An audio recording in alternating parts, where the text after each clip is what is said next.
इस बीच आपको बता रहे भारत के एक्शन से पछते पाकिस्तानी मीडिया का बड़ा दावा किया गया है कि भारत के 3 ड्रोन पाकिस्तान में घुसे हैं। बड़ी खबर आपको बता रहे हैं, पाकिस्तानी मीडिया का यह बड़ा दावा, भारत के 3 ड्रोन पाकिस्तान में घुसे हैं। अब पाकिस्तान में खौफ का मंजर तो देखा ही जा रहा है, क्योंकि पाकिस्तान अब डरा हुआ है, क्योंकि लगातार भारत की तरफ से जो ताबड़तोड़ एक्शन लिए जा रहे हैं उससे पाकिस्तान में अब खौफ है। सिर्फ एयर स्ट्राइक ही नहीं, अब वाटर स्ट्राइक भी किया जा रहा है। और अब पाकिस्तान में बाढ़ जैसी स्थिति में आप समझ सकते हैं पाकिस्तान की क्या स्थिति इस वक्त हो रही होगी। ना तो उनके पास पैसे हैं, ना हथियार है, और अब एयर स्ट्राइक के बाद वाटर स्ट्राइक होगा। पाकिस्तान में जो पाकिस्तानी लोग हैं उनमें खौफ खास तौर पर देखा जा रहा है। और ये बड़ी खबर आ रही है, पाकिस्तानी मीडिया ने यह दावा किया है कि भारत के 3 ड्रोन पाकिस्तान में घुसे हैं। बड़ी खबर इस वक्त आपको बता रहे हैं, ऑपरेशन सिंदूर लगातार जारी है और ऑपरेशन सिंदूर में सबसे पहले एयर स्ट्राइक किया गया, उसके बाद लगातार स्ट्राइक किए जा रहे हैं और अब पाकिस्तान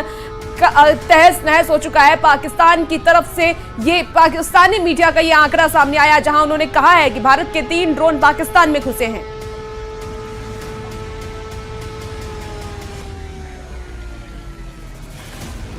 और उरी से हमारे साथ संवाददाता मुदस्सर हमारे साथ जुड़े हैं। मुदस्सर, अगर उरी की बात करें तो गोलीबारी की खबरें जो है वो लगातार सामने आती रही। सीज फायर का जो उल्लंघन है वो लगातार पाकिस्तान कर रहा है, लेकिन मुंहतोड़ जवाब हमारे सेना भी दे रहे हैं। घुसपैठियों को लेकर के अपडेट अभी आपके पास क्या है? लोग क्या अभी कर रहे हैं, किस तरीके से उनको सुरक्षित रखा जा रहा है?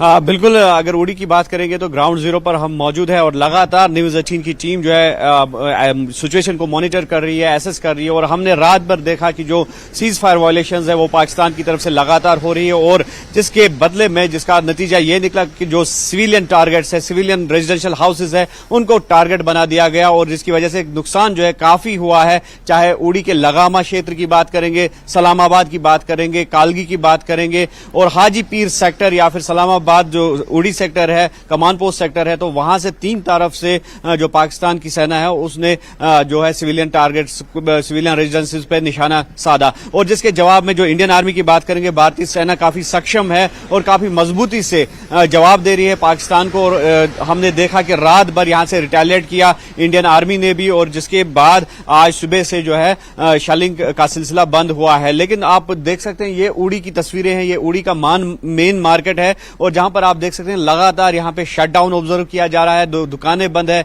कमर्शियल एस्टैब्लिशमेंट्स जो है वो बंद है और शटर्स जो है वो डाउन है। और इसके साथ साथ जो स्कूल्स है, स्कूल्स भी बंद पड़े हुए हैं यहां। और साथ ही साथ लगभग 80% यानी कि 80% जो पॉपुलेशन है वो यहां से पलायन कर चुकी है। और साथ ही साथ जो लोग आज रात भर अपने घरों में थे वो आज सुबह से उनके निकलने का सिलसिला जारी है। और आप देख सकते हैं, ये जूम करके हम दिखाना चाहेंगे कि किस तरह से लोग यहां से निकलने की कोशिश कर रहे हैं सेफ मकामात की तरफ, सेफर डेस्टिनेशंस की तरफ। और इनकी ये कोशिश रही है रात भर की किसी न किसी तरीके से इनकी जो जानें हैं वो बच जाए। और लगातार गवर्नमेंट से ये डिमांड की जा रही है यहाँ के निवासियों की तरफ से कि इनको बंकर जो है वो प्रोवाइड किए जाए। हालांकि जिस तरह से पहलगाम टेरर अटैक के बाद इंडिया की जो एक्शन जी बिल्कुल मुदस्सिर, और हम तस्वीरों में भी देख पा रहे होंगे कि देख पा रहे हैं कि पूरी तरीके से एक तरीके लॉकडाउन जैसी स्थिति यहाँ पर करीब करीब देखी जा रही है। लोग बाहर नहीं है, सड़कों पर नहीं है। ऐसे में देखिए सुरक्षा के क्या कुछ इंतजाम फिलहाल किए गए, क्योंकि सुरक्षा व्यवस्था को पुख्ता करना है और सुरक्षा बलों की भी तैनाती अब ज्यादा कर दी गई है, सुरक्षा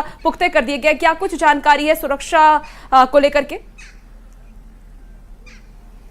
हाँ देखिए, सुरक्षा को लेकर हम ज्यादा कुछ शेयर नहीं कर पाएंगे क्योंकि मीडिया एडवाइजरी जिस तरह से गवर्नमेंट ने जारी कर दी है तो सिक्योरिटी का मामला जो है काफी सेंसिटिव रहता है। लेकिन ये बात हम स्पष्ट कर देना चाहेंगे कि बॉर्डर्स जो है काफी सील्ड है, क्योंकि बॉर्डर एरिया है। हम दिखाना चाहेंगे ये जो सलामाबाद उरी का एरिया है, ये बॉर्डर्स जो है पाकिस्तान से मिलते हैं। और आप समझ सकते हैं कि जब इतनी निकट से गोलाबारी होती होगी तो किस कदर यहाँ पे खौफ और दहशत जो है वो मच जाता है लोगों में, आतंक मच जाता है लोगों में। और किस तरह से जो अगर ऊंचाई से यहाँ पे कुछ रॉकेट्स गिराए जाए या फिर जो आर्टिलरी फायरिंग हमने रात भर देखी, आर्टिलरी शेलिंग जो की गई, तो किस तरह से यहाँ सिविलियन जो आबादी है, पॉपुलेशन है, उसको टारगेट किया जा रहा है। लेकिन ये बॉर्डर्स जो है काफी टाइट सिक्योरिटी यहाँ पर है और काफी जो यहाँ पे विजिल रखा जा रहा है उसको मेंटेन रखा जा रहा है। लेकिन जो आर्टिलरी फायरिंग होती है वो सरहद के उस पार से होती है। और अगर एरियल फायरिंग होती है या जिस तरह से हमने देखा कि एयर डिफेंस सिस्टम जो है हमारे मुल्क का, हमारे देश का, तो वो कितना मजबूत है। कल जिस तरह से जम्मू में में भी एक